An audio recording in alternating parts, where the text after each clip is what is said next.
1980 کی دہائی میں پورے امریکہ میں اس کی کرامات کا ڈنکا بجتا تھا۔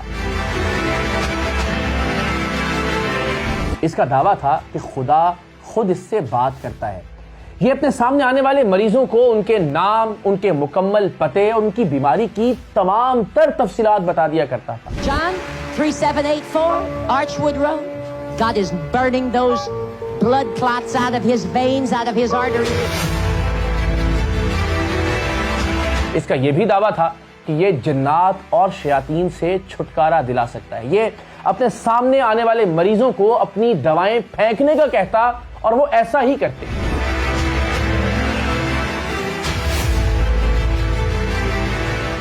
یہ ویل چیئر پر موجود مریضوں کو حکم دیتا کہ اٹھو اور چلو۔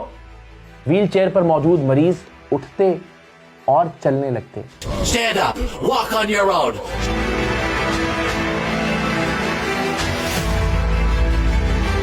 اس کا یہ بھی دعویٰ تھا کہ یہ پرانی سے پرانی اور لا علاج سے لا علاج مرض کا بھی علاج کر سکتا ہے، اس لیے کہ خدا خود اس سے بات کرتا ہے۔ ہزاروں کی تعداد میں پورے امریکہ سے لوگ اس کے مذہبی اجتماعات میں شریک ہوتے تھے۔ یہ مذہبی اجتماعات منعقد کرتا اور ان مذہبی اجتماعات کی ریکارڈنگ کے لیے اس نے درجنوں کیمرہ مین ہائر کر رکھے تھے۔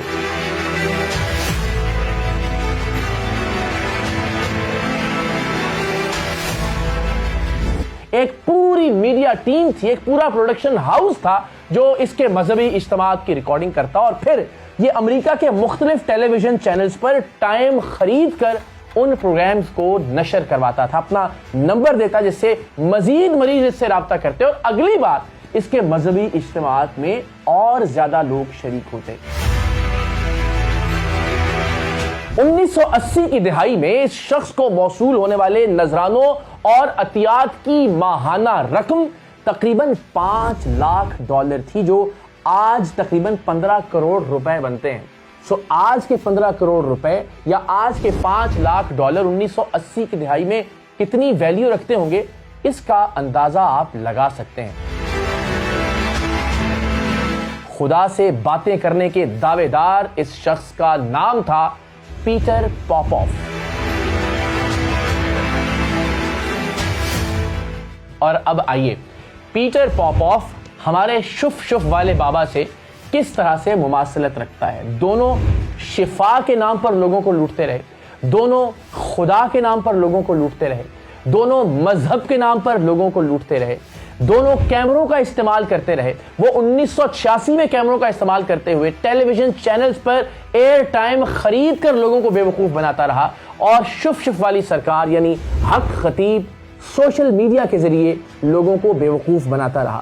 پیٹر پاپوف بھی ویل چیئر سے لوگوں کو کھڑا کرنے کا ڈرامہ کرتا اور 40 برس بعد آج بھی حق خطیب اور شف شف ویل چیئر سے لوگوں کو کھڑا کرنے کا ڈرامہ کر رہا ہے۔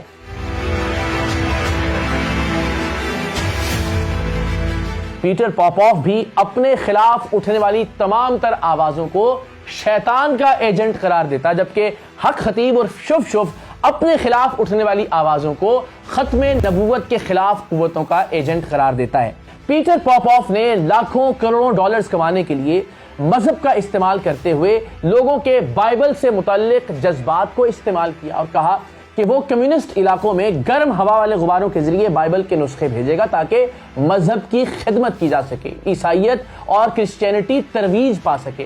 بالکل ویسے ہی لوگوں کے جذبات کا استعمال کرتے ہوئے حق خطیب اور شف شف نے نعوذ باللہ ختم نبوت کے عقیدے کا استعمال کیا اور کروڑوں اربوں روپے کی جائیدادیں اپنے نام پر کروا لی، اس لیے کہ وہ ختم نبوت سینٹرز بنانا چاہتا تھا۔ لیکن نہ تو کبھی بائبل کمیونسٹ علاقوں میں بھجوائی گئی پیٹر پاپوف کی جانب سے، اور نہ ہی حق خطیب کی جانب سے ختم نبوت سینٹرز کا قیام عمل میں آیا، جب تک ہم نے اسے بے نقاب نہیں کیا۔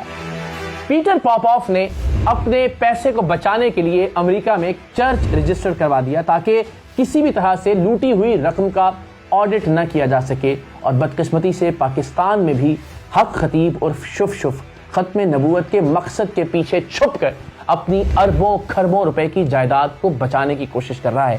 تو ناظرین، جیسے کسی بھی دہشت گرد کا کوئی مذہب نہیں ہوتا، اسی طرح فراڈ، شعبدے باز، جال ساز،